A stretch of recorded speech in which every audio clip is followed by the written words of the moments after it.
report on NewsX World. Let's start with a check of the top headlines. The Israeli military says that its forces killed a member of Iran's Quds force in Lebanon who had been involved in planning attacks from Syria and Lebanon. At least 5 worshippers were killed and 35 others injured when a suspected suicide bomber detonated an explosive inside a mosque in Maiduguri, the capital of Nigeria's Borno state, during evening prayers. China's Ministry of Commerce has slammed the United States for imposing an oil blockade on Venezuela, saying arbitrary tanker inception may disrupt the normal operation of the international energy market and cause other security risks. Israelis in Ashdod mourned the loss of 27-year-old Dan El-Qaim, who was killed in the shooting attack on Sydney's Bondi Beach as they attended a funeral procession for him.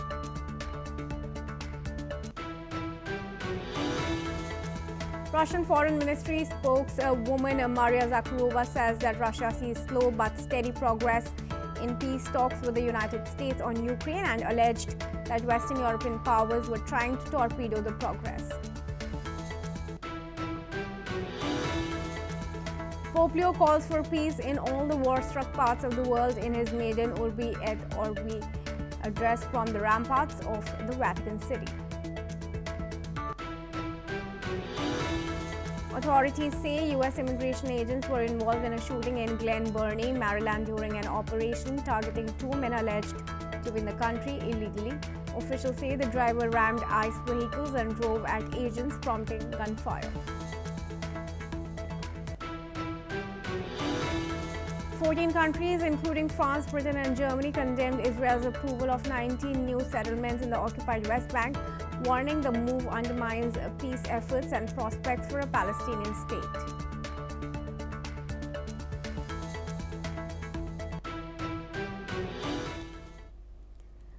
All right, viewers, the United States is again pushing Palau to accept third country migrants. The State Department says Deputy Secretary Christopher Lando raised the issue in a call with Palau's president.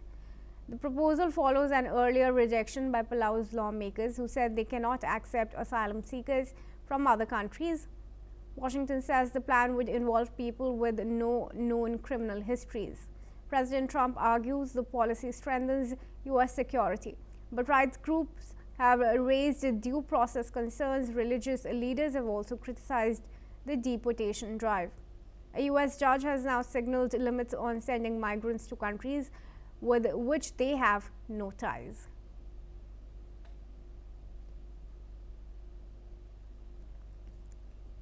All right, joining me in this discussion is Matty Zweig. Matty, how do you respond to the comments that are coming in from the judge? I'm sorry, I didn't listen all the other part. Can you repeat the question, please? All right. Matty, I want to ask you about the third party movement that's been taken place in the United States and the comment that has come in from the U.S. judge on the Palau question. The U.S. is again pushing Palau to accept third country or third party migrants. Well, yes, this is, I think, is a problematic thing. I'm not talking about the decision of judges. They are going to decide what they want. They are a sovereign country. The question is very problematic for many reasons. First things, they want to send 75 people from millions they want to expel from the state. Second, we are talking about a state very far, which has only 17,000 people. And third, they are sending their people, they are completely from different culture to a country that is in Oceania with their own culture. And most of them, they are from Afghanistan, Syria, Iraq, Iranians, some Eritreans. So this is wrong from every side you look at it. And it's only for money because they feel like they must do this for the states because they have special relationship with the United States. They are a very little country and they are quite heavily depending on the U.S. help because they have military bases there. And apart this, they have fishing and some tourism. So from every side you look at it, is wrong even taking in account that the fight of Trump to expel many immigrants to third countries. Do you think this is also going to set a precedent for other states? To other what? For other states in the U.S.? I mean, if we are talking about sending people to third countries, this is not new from the States. It has been done in the past from France, sending people to different African countries. I remember some years ago when they have illegal Eritreans and Sudanese in Israel, but they decided to send it to another third country in Africa. So this is Africans to Africa, and this is different from this case, even if it's not morally good, because the question is Palau, they didn't sign the International Act of Refugees, so they can do that. They are not going to be compelled from any international court. So maybe this is one of the reasons that Palau was chosen for this, but anyway, it's not going to solve all Trump's problems with immigrants. All right. Well, for now, thank you, Matthew, for joining me in this discussion. And moving ahead, viewers, mourners in Israel have laid to rest one of the victims of the deadly shooting attack at Sydney's Bondi Beach. Hundreds gathered in the southern Israeli city of Ashdod to attend the funeral of 27-year-old Dan El-Qaim, who was killed in the attack earlier this month. El-Qaim was a French national who had immigrated to Australia and was brought to Israel for burial at the request of his family, many of whom live in Ashdod. El-Qaim was among 15 people killed in what authorities have described as Australia's worst mass shooting in nearly 3 decades. Australian officials say a father and son carried out the attack and that it is being investigated as an act of terrorism targeting the Jewish community. Police have said the shooting appears to have been inspired by the Islamic State group as investigations continue. Let's listen in. It should be hard to talk about someone and who the person was in life, but it's not the case when it comes to you. It's easy and brings me so much peace. You made me think that we were infinite. Death? Not a word for us. We only knew how it is to be alive and very, very fully alive. With you, any day was like the other. I dare to say that we were immortals and that we are forever. We only know that we are alive when we cannot count how many dreams we have. And even living so much, your bucket list only grew and grew and grew. You were thirsty for living then, and you were running for life like you were hungry of it. Some people live dreaming, but you were dreamily living. You lived intensely, but fast and in slow motion at the same time. Now, moving ahead, viewers, China said that it wants companies involved in TikTok's U.S. operations to reach solutions that comply with Chinese laws while balancing the interests of all parties. The comment came after TikTok's parent company ByteDance signed binding agreements last week to control of the app's U.S. business to a group of investors, including Oracle. The deal is seen as a major step toward avoiding a U.S. ban and ending years of uncertainty around the popular short video platform. A Chinese Commerce Ministry spokesperson said Beijing hopes the U.S. will work in the same direction and fulfill its commitments. China also called on Washington to provide a fair, open, transparent and non-discriminatory business environment for Chinese companies operating in the U.S. The handover plan follows prolonged tensions between Washington and Beijing over data security and technology regulations, with TikTok at the center of the dispute. And joining me now in this discussion is Collins Chong-Yu, key to the foreign affairs and security and strategy analyst. He's joining us from University Malaya in Kuala Lumpur. Thank you very much, Mr. Keat, for joining me in this discussion. Beijing is, of course, now calling for a legal compliance, and after ByteDance has signed the U.S. control deal. How do you think it's going to affect TikTok's operation, and what does the U.S. have to gain from it? Well, we have seen how the phrase, lawful and balanced solution is some sort of a calibrated narrative in diplomacy. Beijing avoids endorsing divestment, while framing the whole dispute as a rule of law issue rather than national security. And of course, TikTok is the ultimate symbolism of China's rise in global digital technology. And this balanced solution rhetoric is aimed at multiple audiences. It's a three-pronged message. First, to global investors, is seen as a reassurance against any fears of regulatory retaliation. And of course, for domestic stakeholders, also Beijing is sending a message that it will not allow any false technology transfer to the US. And of course, as a message to Washington, it signals this willingness to negotiate. But of course, it will be on the terms of reciprocity, and of course not on unilateral terms. But it's less about the content; it's more about the tech infrastructure dominance. We have seen how we can expect some prolonged legal challenges, and of course also Beijing is using this broader trade and investment levels if the outcome is seen as coercive in nature.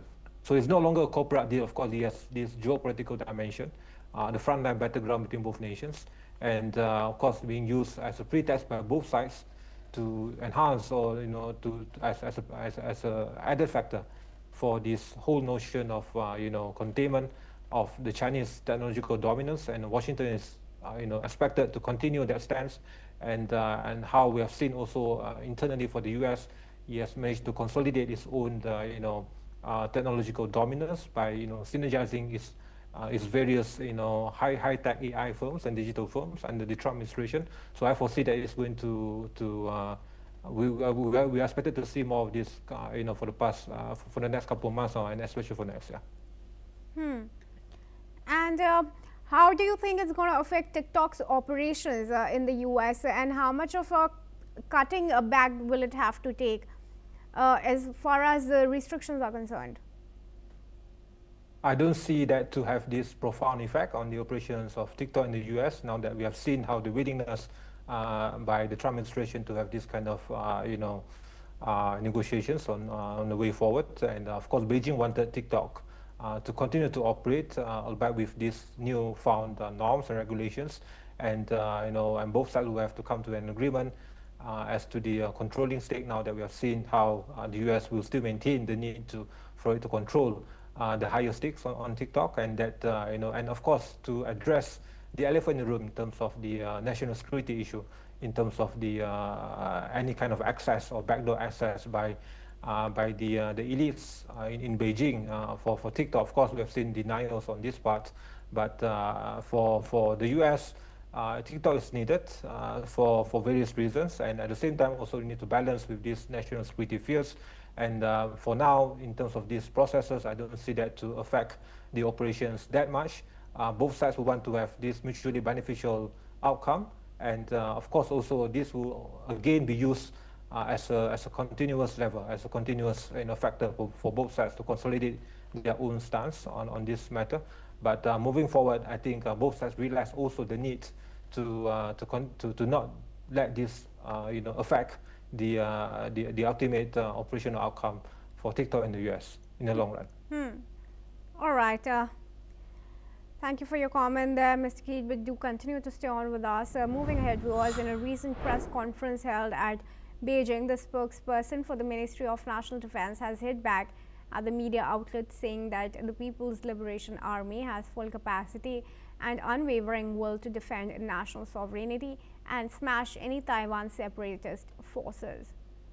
The statement was made by Zhang in response to a media query about US media reports saying that the PLA will attack Taiwan in 3 steps, while claiming a so-called optimal time and optimal landing sites for the so-called attack.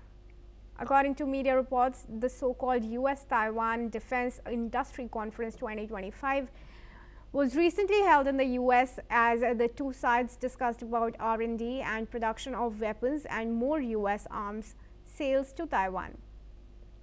The spokesperson then emphasized that the US should fully recognize the high sensitivity and severe consequences of its arms sales to Taiwan, stop playing with the fire on the Taiwan question that concerns China's core interests, and take concrete actions to deliver on its promise for not supporting Taiwan independence. Let's hear it. 涉台消极法案，粗暴干涉中国内政，向台独分裂势力发出严重错误信号，严重破坏台海和平稳定。美方背弃自身承诺，变本加厉对台售武，助长台独嚣张气焰，加速将台海推向兵凶战危险境。民进党当局不管台湾老百姓死活，任由美方敲骨吸髓，把台湾吃干榨尽。以台制华注定失败，以武谋独自取灭。 All right, viewers, I request Colin Strong, you Keith, to join us back into the discussion here. Mr. Keith, this is the first time, in recent time at least, that a very aggressive stance has come forward from China as far as Taiwan is concerned. Even when Takaichi had made those remarks, you know, the quality of the retort that had come in from China was not as bad as this one. It's completely talking about a plan of action and how it's going to attack. This is a very dangerous statement. In fact, what's your reaction? Well, it has been, you know, it is a continuous, you know, response capacity by Beijing to have this psychological pressure after recent movements, maneuvers around Taiwan. You know, we have seen PRA exercises around Taiwan, expanded joint drills, you know, encirclement tactics, especially after Takaichi's statement. So it is aimed at discouraging any move toward deeper Taiwan-US alignment. Of course, also Taiwan-Japan alignment. We have seen how this, you know, this is being termed or being framed by the PRA as its own internal security matter. It's not cross-border security matter. So this terminology treats Taiwan separatism as a domestic threat rather than an interstate confrontation, and to send a very powerful message to other powers that this is strictly an internal matter and that the red line has always been there, that Taiwan has always been part of China. So this allows China to also justify any, you know, escalatory drills around Taiwan under the pretext of the umbrella of sovereignty and law enforcement framing. So this framing is important for Beijing to double down on its stance that it remains an internal matter. So, but we can see that, you know, moving forward, of course, you know, the PRA has enhanced its own capacity in terms of, you know, as the blockade activity is gray zone pressure tactics, and but this full-scale invasion will remain complex, highly costly, and Taiwan's tactic has always been to enhance its own porcupine strategy, to raise the cost of any, and to raise any operational costs for China to successfully invade Taiwan, and of course also to strengthen ties with both Tokyo and Washington, and of course other partners, including the Philippines and this region. So of course also this has been used as a pretext by Beijing to increase its own bellicosity, you know, belligerent stance on Taiwan. So we will see this, you know, this narrative, this context, these movements being, you know, employed by Beijing as part of its own tactics for the next couple of months now to normalize this permanent high-pressure military posture around Taiwan. So and so also to test the water to see what kind of responses that Tokyo might undertake, especially under Takaichi, and what kind of responses also by Washington under the Trump administration for the readiness to provide support to Taiwan. So for the next couple of weeks and months, we will expect more of this movement and maneuvers, these high-pressure military tactics and posture around Taiwan to pressure Taiwan, and of course to deter any kind of you know, enhanced movement within Taiwan, but also to deter any kind of you know, greater, deeper alignment with Tokyo and Washington. Sure. Do you think it's also giving Japan an opportunity to step in and, you know, escalate its stance in the region, especially on the Taiwan question? Well, we have seen how, you know, as I've stated earlier, Takaichi will not back down on her statement, and she will not want to appear weak. Yeah, but she also continues to face internal pressure on her Taiwan comments earlier. Will that not have any bearing in your opinion? I don't see any, you know, any kind of intent or readiness for Takaichi or for Tokyo to you know, have this watered down narrative on Taiwan. And they have already stated that the status quo remains, and Japan is, you know, respectful of the current status quo of, you know, acknowledging the one China policy, but of course stating the obvious that, you know, any movement on Taiwan, any intent or efforts by China to take Taiwan by force will implicate Japan directly, and of course will affect Japan's own security and survival capacity. And moving forward, I will, argue that Japan will continue to provide this subtle support for Japan without also, giving this pretext for Beijing to increase its own measure, and of course also Takaichi will have a harder time to balance this, delicate situation on both sides. But I don't see the need, or I don't see the any kind of justification for Takaichi to, just because of this new recent power posture by Beijing, for her to tone down her rhetoric. I don't see that happening.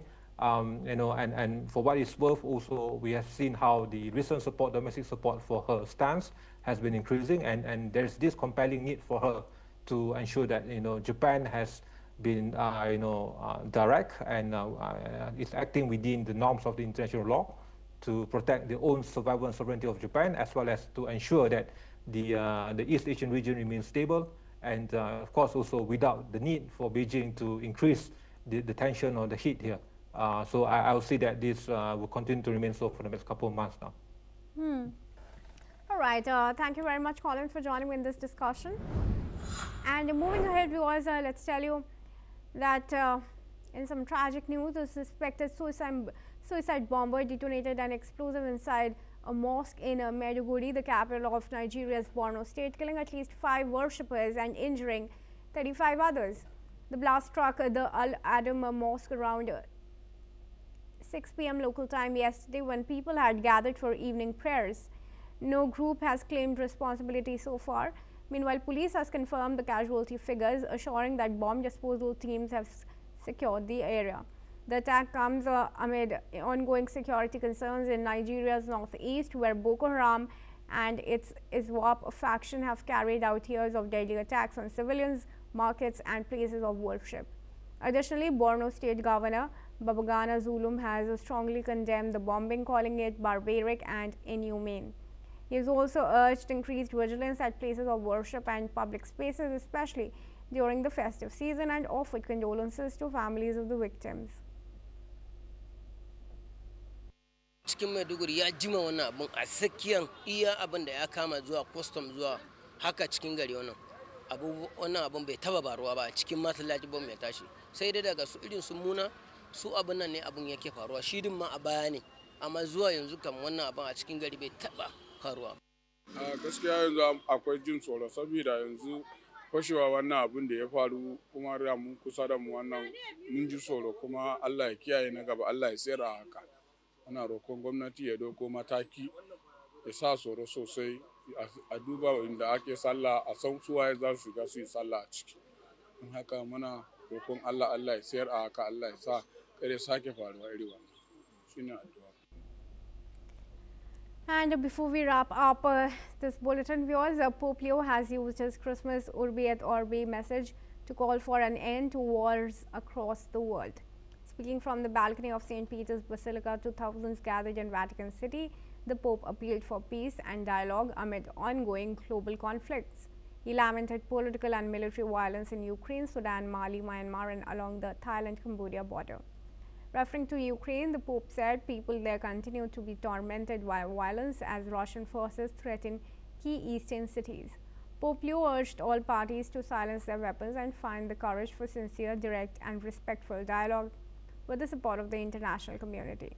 He also highlighted the suffering of migrants and refugees, particularly those crossing the American continent, stressing compassion for the poor and displaced. The Pope avoided political references by name, but reinforced his message that rejecting those in need is incompatible with Christian values. Let's hear him. Da lui invochiamo giustizia, pace e stabilità per il Libano, la Palestina, Israele, la Siria, confidando in queste parole divine. Praticare la giustizia darà pace, onorare la giustizia darà tranquillità e sicurezza per sempre. Imploriamo pace e consolazione per le vittime di tutte le guerre in atto nel mondo, specialmente di quelle dimenticate, e per quanti soffrono a causa dell'ingiustizia, dell'instabilità politica della persecuzione religiosa e del terrorismo.